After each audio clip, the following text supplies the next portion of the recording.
World's largest aircraft owner lost 113 planes to Russia due to sanctions. AerCap Holdings, the aircraft leasing giant that is the world's largest owner of jets, lost 113 planes when Russia seized them in response to sanctions triggered by the war in Ukraine.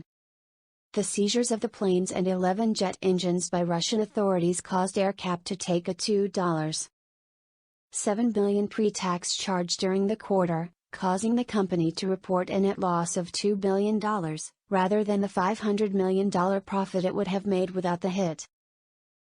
The company was able to recover 22 jets and 3 engines before they were seized by Russian authorities. It has filed insurance claims to seek to recover the lost aircraft, although some of those claims are with Russian insurance companies.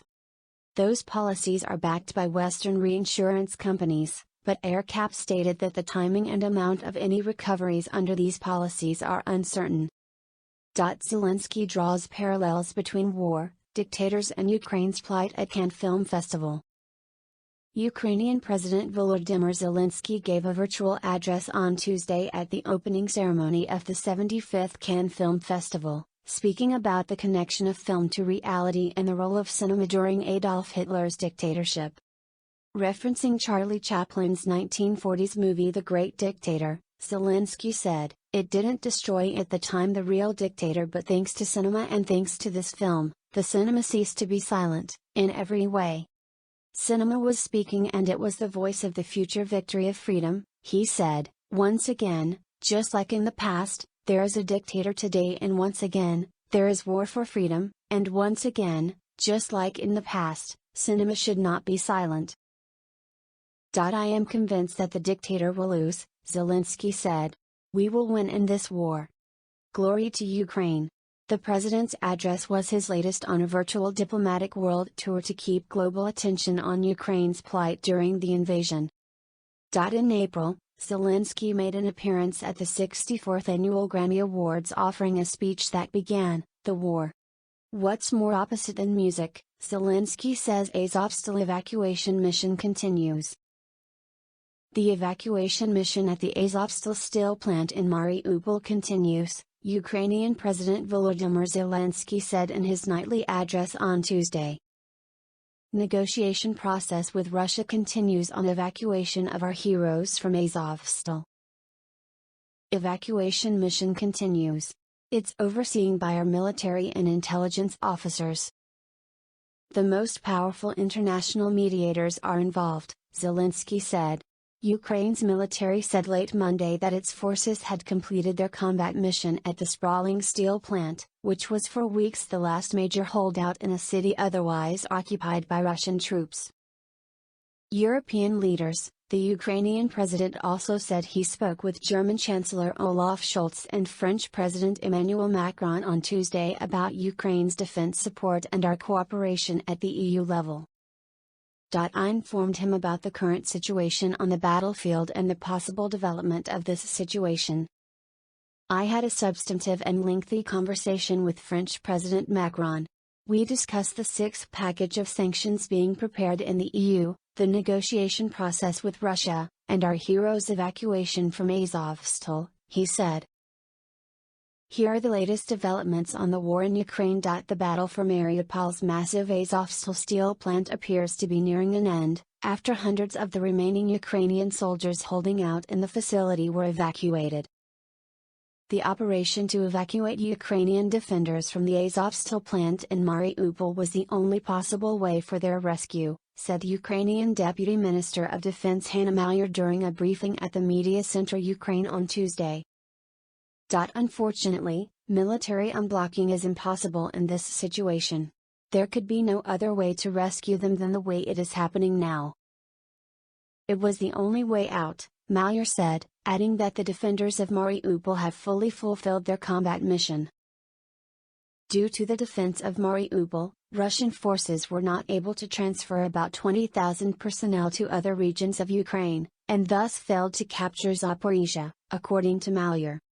Here are more of the latest headlines from the Russia-Ukraine war. ICC prosecutor announces largest field deployment of forensics and investigative team to Ukraine, the largest ever single field deployment of an international criminal court forensics and investigative team has been sent to Ukraine, ICC prosecutor Karim A. Khan said in a statement Tuesday. I can confirm that today my office has deployed a team of 42 investigators, forensic experts and support personnel to Ukraine to advance our investigations into crimes falling into the jurisdiction of the International Criminal Court, and provide support to Ukrainian national authorities. This represents the largest ever single field deployment by my office since its establishment, Khan said. He said the team will be able to collect more testimonial accounts, support the identification of relevant forensic and digital materials and ensure that information and evidence is collected in a manner that strengthens its admissibility in future proceedings before the ICC. U.S. State Department announces new program to provide evidence of Russia-perpetrated war crimes. The U.S. State Department on Tuesday announced the launch of a new program to capture, analyze, and make widely available evidence of Russia-perpetrated war crimes and other atrocities in Ukraine. The program, called the Conflict Observatory, encompasses the documentation, verification, and dissemination of open-source evidence regarding the actions of Russia's forces during President Putin's brutal war of choice, according to a media note from the State Department. Finland and Sweden will submit their NATO application on Wednesday. Finland and Sweden will hand in their NATO application Wednesday, Swedish Prime Minister Magdalena Andersson said during a joint news conference with Finnish President Sauli Niinisto in Stockholm. Democracy has won, Niinisto said. This whole spring has been a triumph for democracy in Finland, he said, referring to the overwhelming support Finland's NATO application received in Parliament today, and the support among the Finnish people. Sweden also looks forward to cooperating together with Turkey within NATO, Andersson said. NATO chief to meet Finnish and Swedish ambassadors. NATO Secretary General Jens Stoltenberg will meet the ambassadors of Finland and Sweden on Wednesday, according to a statement from NATO. The leaders are then scheduled to meet with US President Joe Biden on Thursday. Francis Macron pledges more weapons to Ukraine during call with Zelensky. French President Emmanuel Macron promised Ukrainian President Volodymyr Zelensky additional weapons in the days to come in a phone call between the two leaders, according to an Élysée Palace statement. Macron confirmed that arms deliveries by France will continue and increase in intensity in the days and weeks to come, as will the delivery of humanitarian aid, the statement said. A town in the Donetsk region was hit by a missile, Ukrainian officials say, in an indication that Russian forces may be extending the range of their attacks. Ukrainian officials say the town of Bakhmut in the Donetsk region was hit by a missile Tuesday. The missile strike destroyed a 5-story building in the town, according to Donetsk Regional Police. One person had been killed and a 9-year-old child was seriously injured. The exact number of victims is being clarified, police said. Bakhmut is an important hub for the Ukrainian military and its hospital treats wounded soldiers. It is roughly 12 miles, 20 kilometers, from the front lines around Popasna. Former Russian colonel criticizes the country's invasion of Ukraine on state television, in rare public criticism of the conduct of Russia's military operations in Ukraine. A former senior Russian officer has warned on state television that the situation will get worse. Let's not drink information tranquilizers, because sometimes information is spread about some moral or psychological breakdown of Ukraine's armed forces, as if they are nearing a crisis of morale or a fracture, retired Col. Mikhail Kotorynok said on Monday's edition of Russia One's 60 Minutes show. None of this is close to reality. Despite pushback from the show's presenter, Kotorynok said that Ukraine could arm 1 million people.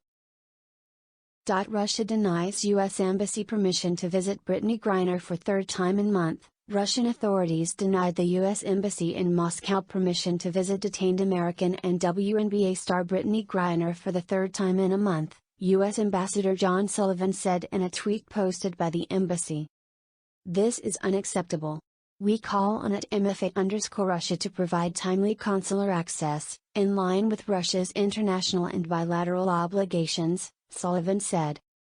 The WNBA player's pre-trial detention has been extended until June. she is considered wrongfully detained by the State Department. The U.S. is working closely with allies to try to develop routes to get vital grain supplies out of Ukraine. The Biden administration is working closely with European allies to try to develop routes to get Ukrainian wheat and corn out of the country after Russia blocked Ukrainian ships from departing with grain that is vital for food supplies around the world, particularly in Africa and the Middle East. There is no silver bullet to solve the complicated challenge, and officials are considering a wide array of options to get the food exports safely out by rail, sea and air, 2 U.S. diplomats and 4 European diplomats told CNN. Possible scenarios are being studied and devised whether Russia consents or not. The challenge will be a major focus for U.S. Secretary of State Tony Blinken when he convenes a ministerial meeting on food security and chairs a discussion on the matter at the United Nations in New York on Wednesday and Thursday, the diplomats said. This is far from a done deal. There are so many moving pieces, so many things could go wrong with these discussions, another official familiar with the discussions said. Amid concerns about a global food shortage, urgency around the effort is growing as prices for wheat, grain, corn, soybeans and vegetable oil have soared in recent weeks due to Russia's invasion. However, there is no simple solution available, with major obstacles to all modes of transport as the war shows no sign of letting up. Time is of the essence. Ukraine is set to run out of storage facilities for agricultural products in the next 2 months, explained an official from the World Food Programme. If there is no movement in the coming months, Ukrainian farmers will have no place to store next season's crop and they will be not paid enough to sustain their businesses. Before the war, wheat supplies from Russia and Ukraine accounted for almost 30% of global trade, and Ukraine is the world's 4th largest exporter of corn and the 5th largest exporter of wheat, according to the U.S. State Department. The United Nations World Food Programme, which helps combat global food insecurity, buys about half of its wheat from Ukraine each year and has warned of dire consequences if the Ukrainian ports are not opened up.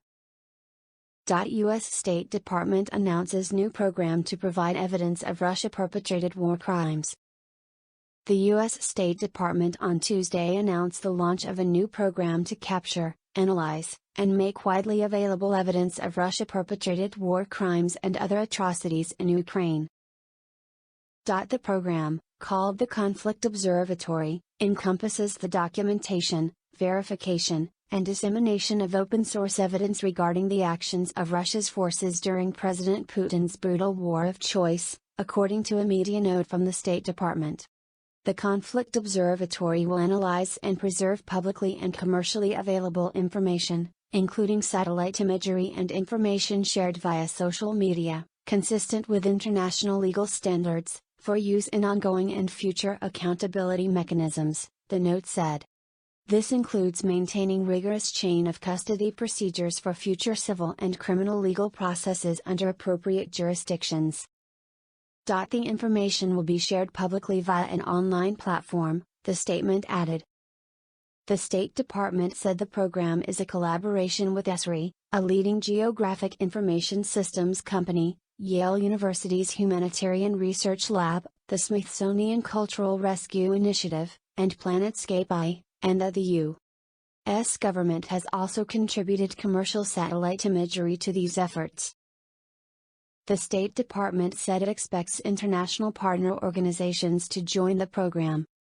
Reports will be available at conflictobservatory.org website. NATO chief to meet Finnish and Swedish ambassadors. NATO Secretary General Jens Stoltenberg will meet the ambassadors of Finland and Sweden on Wednesday, according to a statement from NATO. The meeting comes after both countries declared their intentions to apply for membership to NATO earlier this week. Finland and Sweden will hand in their NATO application Wednesday, Swedish Prime Minister Magdalena Andersson said during a joint news conference earlier today with Finnish President Sauli Niinistö in Stockholm.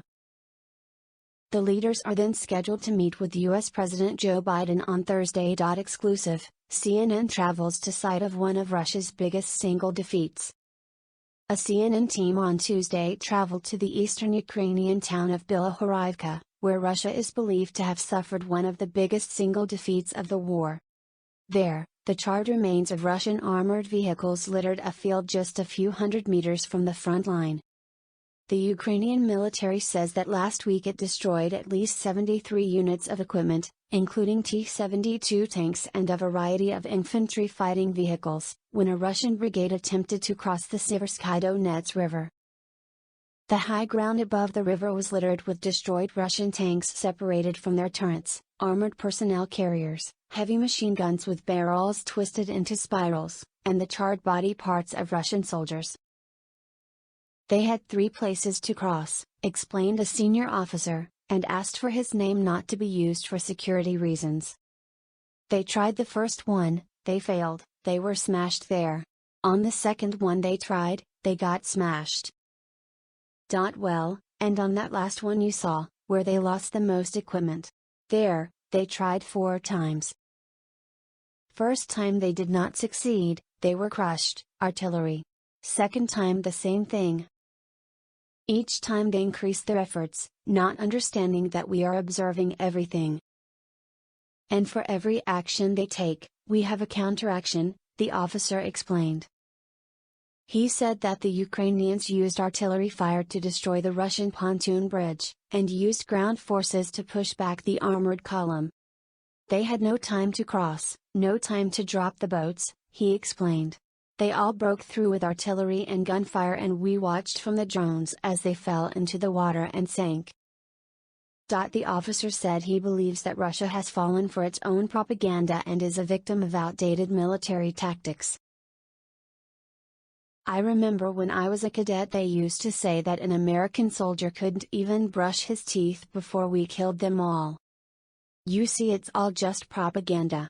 They are not like that. They have some new things, but for the most part everything is outdated. The tactics are also outdated. And technologically, they are very far behind NATO and American weapons, he told CNN.